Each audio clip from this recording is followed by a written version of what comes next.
السلام علیکم ورحمۃ اللہ وبرکاتہ۔ آئیڈیل ٹی وی پی کے گجر کی جانب سے ایک اور نئی ویڈیو کے ساتھ ہم حاضر ہیں۔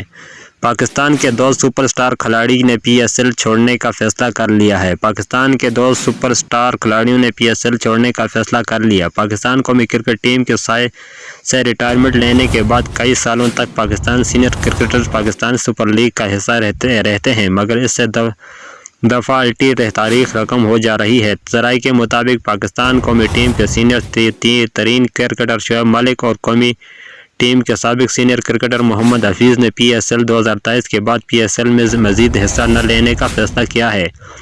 یاد رہے کہ شعیب ملک نے بھی ابھی تک قومی ٹیم سے ریٹائرمنٹ کا اعلان نہیں کیا، مگر انہوں نے پی ایس ایل سے الگ ہونے کا اعلان کر دیا ہے۔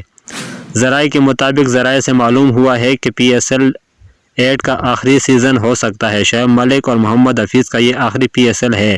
پی ایس ایل ہمیشہ کے لیے ان کے لیجنڈ کی کمی محسوس کرے گا، کیونکہ چاہے پی ایس ایل ہو یا قومی کرکٹ، دونوں نے کے لیے دونوں پلیئرز کی ایک بہت اچھا کردار ادا کرتے رہے ہیں۔ پاکستان کرکٹ ان کے کرکٹ سے چلے جانے کے بعد ان کے احسانات یاد رکھیں گے۔ تو ناظرین، یہ تھی آج کی تازہ ترین نیوز اپڈیٹ۔ اگر آپ نے ہمارا چینل سبسکرائب نہیں کیا تو پلیز ہمارا چینل سبسکرائب کیجئے تاکہ آنے والی ویڈیو سے آپ